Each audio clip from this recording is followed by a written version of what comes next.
વિદ્યાર્થી મિત્રો, અને આગલા વિડીયોમાં આપણે લગભગ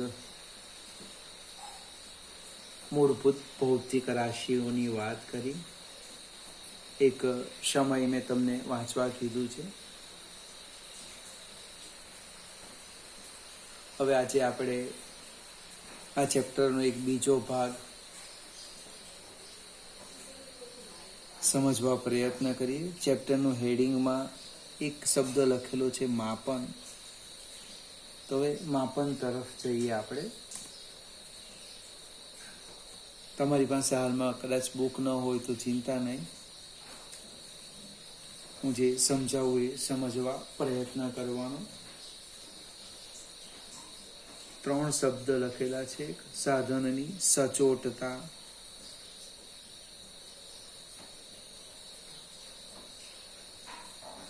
બીજો શબ્દ છે ચોકસાઈ, અને ત્રીજો શબ્દ છે ત્રુટિ. આપણે જે સમજવાના છે એ ત્રુટિ. એટલે પહેલા હું તમને ઉદાહરણની મદદથી ત્રુટિ સમજાવું, પછી બાકીના 2 શબ્દો ઉપર જઈએ. તમને આવડે જ છે પણ યાદ કરવું પડશે. આ એક મારી પાસે માપપટ્ટી છે, હું આકૃતિ પાડું છું એટલે ખ્યાલ આવશે. આમ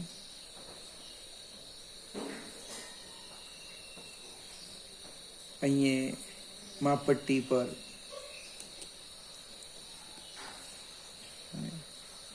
કંઈક લખ્યું છે.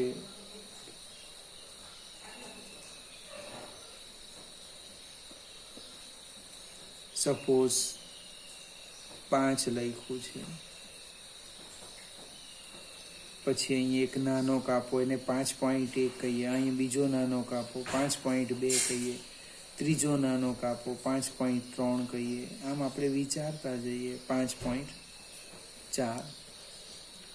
હવે જેની લંબાઈ માપવાના છે, ધારો કે અમારી બોલપેનની લંબાઈ માપવાની છે, તમે આપણે માપી જુઓ, તમને વધારે ખ્યાલ આવે. કદાચ બોલપેન લાંબી પડે તો આ એના નાનો ભાગ લેવો. તો તમે શું કરવાના, આ જે આની લંબાઈ માપવાની, એનો કોઈ એક છેડો ક્યાં રાખવાના? 0 પર રાખવાના. આ તો ખ્યાલ છે ને, માપપટ્ટીમાં અહીંયા શરૂઆત અહીંથી કરી લે, થોડોક ભાગ કાઢી નાખ્યા, 0 અહીંયા છે, અહીંથી માપવાના. પછી શું કરવાના, એનો બીજો છેડો ક્યાં આવેલા છે તેનું સ્થાન જોઈને તમે એનું માપ કહેવાના. ધારો કે બીજો છેડો ક્યાં આવેલો છે, જોજો એકદમ ધીમેથી. એનો બીજો છેડો અહીંયા છે, જે વસ્તુ છે એ વસ્તુનો બીજો છેડો ક્યાં આવેલો છે? અહીંયા છે. હવે તમે 2 મિનિટ સમજવા પ્રયત્ન કરો કે આમ અવલોકન કયું લખવું. અને મારી પાસે 2 વિદ્યાર્થી છે, 2 મિત્રો છે, એ અવલોકન લખાવે છે. તમે એકદમ ધીમેથી આ પ્રેક્ટિકલની વાત કરતો છું. થિયરી, પ્રેક્ટિકલ, ઓબ્જેક્ટિવ જે કહેવું તે.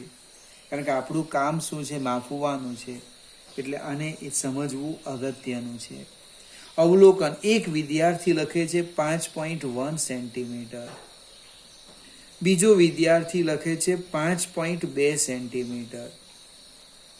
હું તમને સમજાવતો છું એટલે તમારે વિચારવાનું કે જે પહેલો છેડો 0 પર છે ને બીજો છેડો અહીંયા છે, ખરેખર નથી એ 5.1 પર, નથી એ 5.2 પર.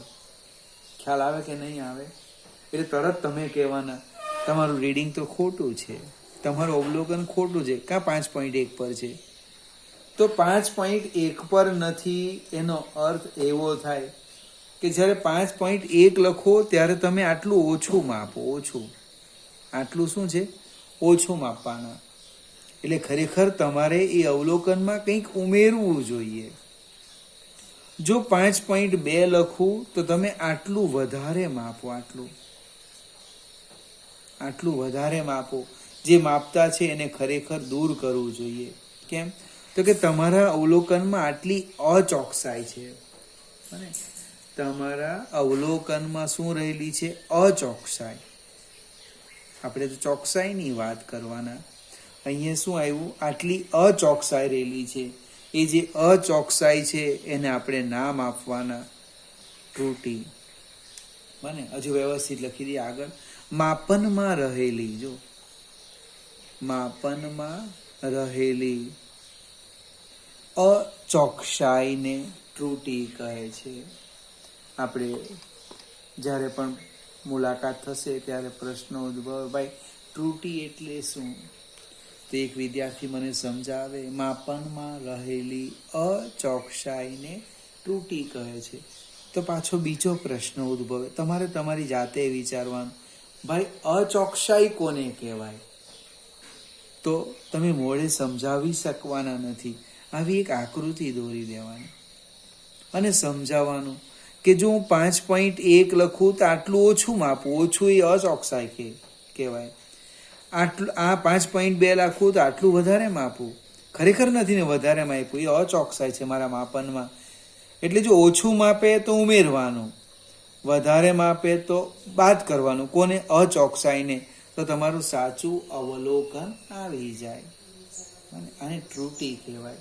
આપણો જે બીજો ભાગ છે મૂળભૂત ભૌતિક રાશિ પતી ગયા પછી ત્રુટી આવે છે. હવે આજે ત્રુટીનો મારે અંદાજ લેવાનો, કેટલું ઓછું માપવું કે કેટલું વધારે, એ આમાં આપણે લખી દઈશું પછી. અને અંદાજ હું આના પછીના વિડીયોમાં સમજાવીશ. આગળ જઈએ. આ કોઈ થિયરી નથી કે તમે એને ગોખી કાઢો, પરીક્ષામાં પૂછાય એવું નથી. આ વસ્તુ આપણે વિજ્ઞાનના વિદ્યાર્થી તરીકે સમજવાની છે કે મારા માપનમાં કેટલી અચોકસાઈ છે, જેને આપણે ત્રુટી કહેવાના. હવે આપણે પેલો શબ્દ જોઈએ, ચોકસાઈ શબ્દ લખેલો છે. હું ચોકસાઈની વાત કરું. ઘણી વખત કેટલાક શિક્ષકો અથવા ઘરના સભ્ય તમને ખાસ ટકોરે, તમારા કામમાં ચોકસાઈ બરાબર છે, એકદમ પરફેક્ટ છે એમ કે. કોઈ એકને એવું નહીં કે એનો અર્થ, એનો ઊંધો અર્થ કહેવાનો. નથી કીધું એટલે મારા માપનમાં ચોકસાઈ નથી, એકદમ સાચું છે. ચોકસાઈ એટલે શું? તો આપણે કોઈ પણ ભૌતિક રાશિનું માપન કરીએ, અને કોઈ પણ અને ભૌતિક રાશિના માપનમાં અથવા તો ભૌતિક રાશિના માપનનું મૂલ્ય, ભૌતિક રાશિના માપનનું મૂલ્ય તે રાશિના સાચા મૂલ્ય, તે રાશિના સાચા મૂલ્યની કેટલી નજીક છે, કેટલી નજીક છે તેને ચોકસાઈ કહે છે. આપણે ઘણી વખત જ્યારે લેબમાં મળીશું, તમે અવલોકન મને બતાવવા આવો કે કોઈ બીજા શિક્ષકને બતાવવા આવો તો કહેશે ને લગભગ બરાબર છે. બરાબર છે એટલે કે એનું મૂલ્ય મને ખબર હતી કે આનું મૂલ્ય 5 સેન્ટીમીટર છે, તમે લાવ્યા 4.95 સેન્ટીમીટર. બને એ શું કહેવાય? સાચા મૂલ્યની કેટલી નજીક છે. ખૂબ નજીક હોય તેમાં ચોકસાઈ વધારે. આ બોલપેનની લંબાઈ 5 સેન્ટીમીટર હતી, તમે માપી લેવા 2 સેન્ટીમીટર, તરત કેવું ખોટું છે. કેમ? તમારા માપનમાં અચોકસાઈ વધારે છે, ત્રુટી વધારે છે. કેમ? તો એ આપણે ચર્ચા કરવાના છે. કેમ ત્રુટી આવી? તો કારણ કે આપણે ગોખવા પ્રયત્ન કરીએ છીએ. કોઈ પણ સાધન જે માપવાનું કામ કરે, અને આજે તમે બધા જ ઘડિયાળ પહેરો, વાંચતા પણ આવડે, તમારા હાથમાંને પૂછો અને હાલમાં કેટલા વાગ્યા, કેવી રીતે પ્રયત્ન કરો તો વધારે ખ્યાલ આવશે. પછી એવું થાય કે હવે મારે ઘડિયાળ પહેરવું જોઈએ નહીં. કેમ? મને ખબર જ નથી કે હમણાં મેં 6:56 થઈ તો કેવી રીતના થયા, 7 વાગ્યા તો કહી દેવાના, 6:45 થઈ તો 6:46. તમને 6:46 લખવા કોણે કીધું? આવો પ્રશ્નો પૂછો તો વધારે ખ્યાલ આવશે. પણ ડિજિટલ ઘડિયાળને પ્રશ્ન નથી પૂછવાનો, એ તો વાંચવાનું છે. વાંચવું અને માપવું બેમાં ફેર છે. એટલે જેની પાસે પણ ઘડિયાળ હોય એ જોજો અને સમય મળે વિચારજો. કંટાળો આવે તો મૂકી દેવાનો. જ્યારે સમય આવશે ત્યારે આપણે એની ચર્ચા કરીશું. બીજો શબ્દ કંઈક આપણે લખ્યો છે, સચોટતા. હું આજે વાત કરું, કોઈકને એથી ખ્યાલ નથી આવતો, ચિંતા નહીં કરે. વિડીયો 2 વાર જો, 3 વાર જો, પછી પાછું એકવાર હું સમજાવીશ, ખ્યાલ આવશે. ગભરાવું નહીં. ખૂબ ઝડપી ખ્યાલ આવી જાય એ પણ નુકસાનકારક છે. સચોટતા પર જઈએ. હવે ભૌતિક રાશિનું જે માપન છે અને જે સાધન વડે કરવામાં આવે છે એ માપન કેટલા વિભેદન, કેટલા સીમા સુધી વિભેદન એટલે એની પણ ચર્ચા કરીએ કે ભૌતિક રાશિનું માપન કેટલા વિભેદન, કેટલા વિભેદન. પાછો સમજાવું, વિભેદન શબ્દ આપણા માટે નવો છે. અને કેટલા વિભેદન અથવા કેટલી સીમા સુધી કરવામાં આવ્યું છે.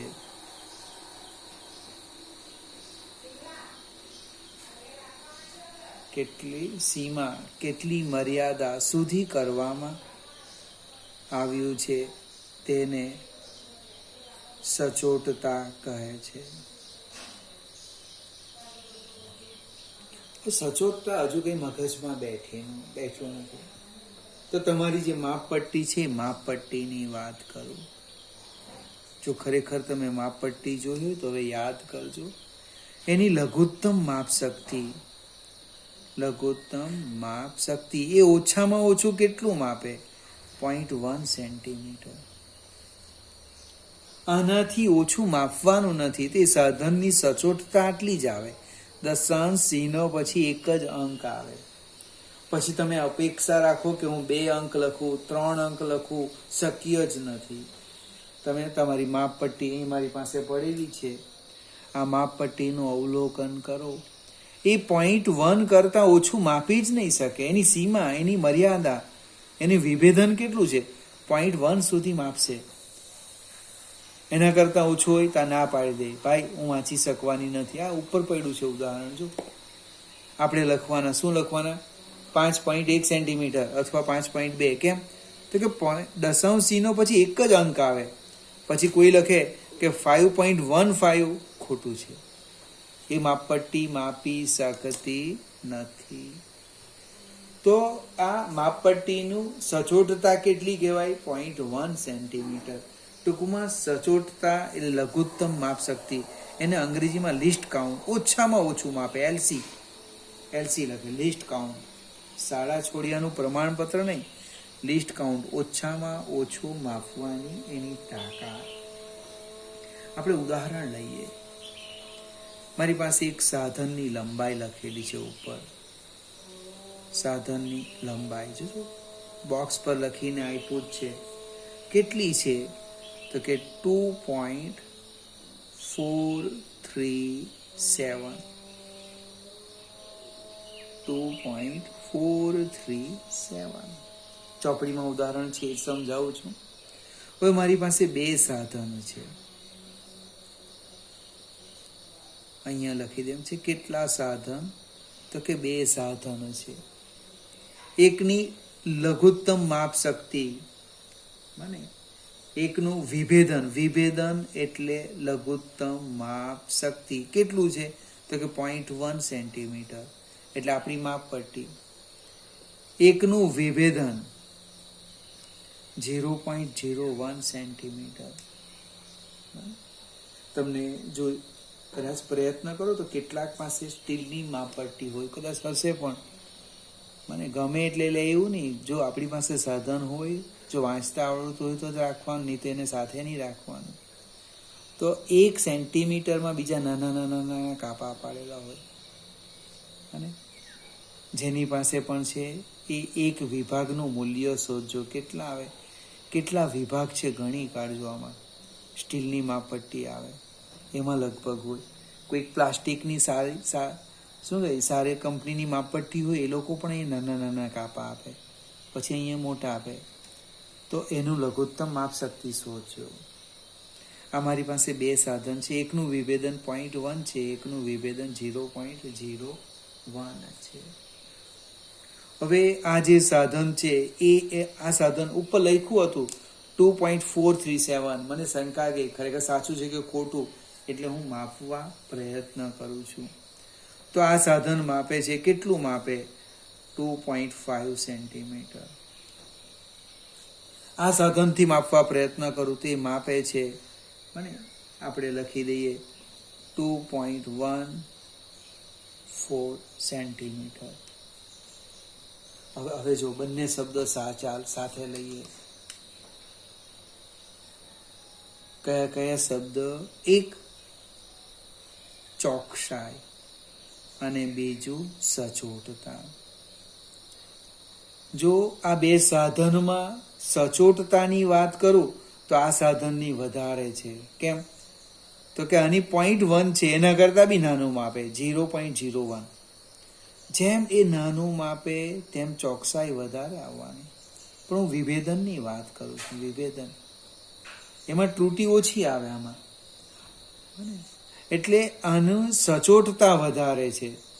પણ સાચું મૂલ્ય કેટલું છે? અરે વાહ, સાચું મૂલ્ય તમે જો, આ એની નજીક કહેવાય, આ આનાથી ખૂબ દૂર કહેવાય, એટલે આનું વિભેદન ઓછું. વિભેદન કેવું છે? આની સાપેક્ષે ઓછું છે, પણ ચોકસાઈ વધારે છે. ચોકસાઈ વધારે. આનું વિભેદન સાપેક્ષે વાત કરતો છું જ કે સાપેક્ષ બને. હું એકલા એક જ રૂમમાં હોઉં ને વાક્ય બોલું, જાડો છું, ઊંચો છું, પાતળો છું, કાળો છું, તમે એ શબ્દો વિચાર કરો કેવા લાગે. તમે બહારથી સાંભળતા છે, રૂમની બહાર. બને એટલે સાપેક્ષે વાત કરું. આની સાપેક્ષે આનું વિભેદન વધારે છે, પણ ચોકસાઈ કેવી છે? ઓછી છે. સાધનની વિભેદન શક્તિ એટલે એની સચોટતા વધારે. વિભેદન મીન્સ સચોટતા. અહીંયા મેં વિભેદન લખ્યું એટલે એની સચોટતા લખવાની. સચોટતા. આની સચોટતા વધારે, ચોકસાઈ ઓછી છે. જો કારણ કે 2.4 અને 2.1 ખૂબ દૂર છે. આને જો 2.5 2.4 આની નજીક છે, એટલે આની સાપેક્ષે આની ચોકસાઈ વધારે પણ સચોટતા ઓછી. આની સચોટતા વધારે પણ ચોકસાઈ ઓછી. મિત્રો, આને વારંવાર સમજવા પ્રયત્ન કરજો તો વધારે ખ્યાલ આવે. હવે આપણે સહેજ આગળ જઈએ. આ તો બે લીટી જ સમજાવી છે, આપણે ત્રુટિ પર જઈએ.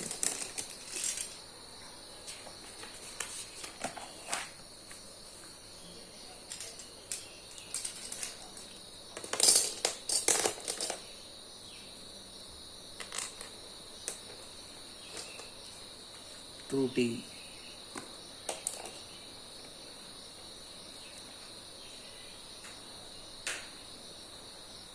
એરર. કેટલાક માણસમાં બહુ વધારે એરર હોય. અને એરર ત્રુટિ એટલે માપનમાં રહેલી અચોકસાઈ. ત્રુટિ એટલે અહીંયા લખું છું જો સાથે, ભૌતિક રાશિ ના માપનમાં રહેલી અચોકસાઈ. ભૌતિક રાશિના માપનમાં રહેલી અચોકસાઈ, એને આપણે શું કહેવાના? ત્રુટિ કહેવાના. હવે ત્રુટિના આપણે અલગ અલગ પ્રકાર પાડવાના છે. પહેલા તો હું સમજાવું ત્રુટિ બે પ્રકારની.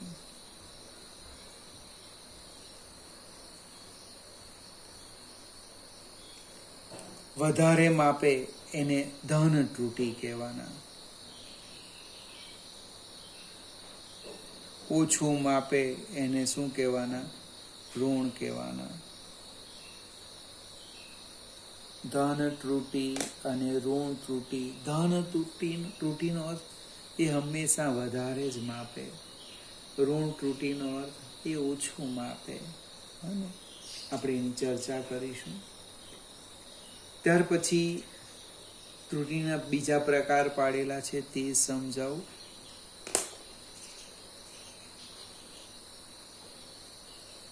ત્રુટિના બીજા 2 પ્રકાર પાડી દઈએ. એક અવ્યવસ્થિત ત્રુટિ,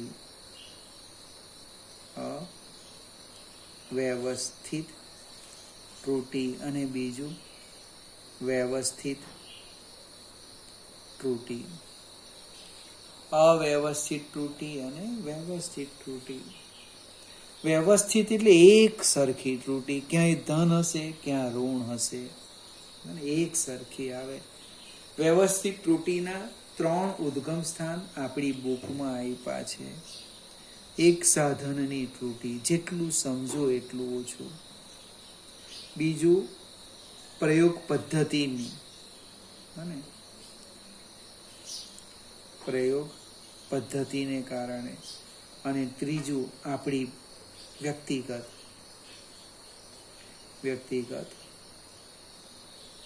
ત્રુટિ. વ્યવસ્થિત ત્રુટિના 3 પ્રકાર જોઈએ પાડેલા છે. એક સાધનની ત્રુટિ, પ્રયોગ પદ્ધતિની ત્રુટિ અને વ્યક્તિગત ત્રુટિ. ધારો કે આ માપપટ્ટી છે મારા હાથમાં, એ આટલી તૂટી ગયેલી છે, 2 સેન્ટીમીટર કે એની આટલેથી તૂટી ગયેલી છે. બરાબર. પછી આ સાધનથી હું માપું, તૂટેલો ભાગ હું જોમ જ નહીં, અને માપતો જ જામ. હંમેશા વધારે જ માપે. કેમ?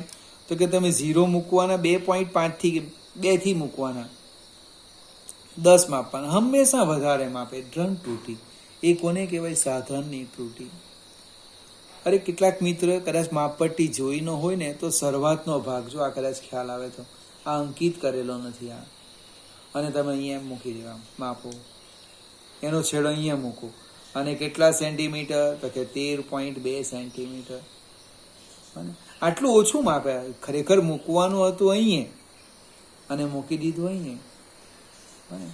એટલે તેને ખ્યાલ નહીં આવતો હોય તો કાયમ હંમેશા એ ઓછું જ માપવાનો. સાધનની ત્રુટિ. બીજું, દરેક સાધનની વિભેદન શક્તિ અલગ અલગ છે, અને એનો રિઝોલ્વિંગ પાવર જુદો જુદો આવે. એટલે દરેક સાધન તમે કોઈકની લંબાઈ માપપટ્ટીથી માપો, વર્નિયર કેલિપર્સથી માપો, સ્ક્રૂ ગેજથી માપો, દરેક રીડિંગ જુદા જુદા આવવાના. કેમ? તો કે એનું વિભેદન અલગ અલગ છે. પછી એટલે આ માપપટ્ટીની વાત કરી, થર્મોમીટરની પણ માપ કરી વાંચી શકાય. થર્મોમીટર ઘણાને વાંચવાની તકલીફ પડે, એમાં વિભાગ, એની લઘુત્તમ માપ શક્તિ કેટલી, પ્રશ્ન બસ આ જ આવે છે, વિભેદન, એલસી. દરેકની અલગ અલગ આવે, તેને અનુરૂપ આ ત્રુટિ ઉદ્ભવવાની. પ્રયોગ પદ્ધતિની ત્રુટિ.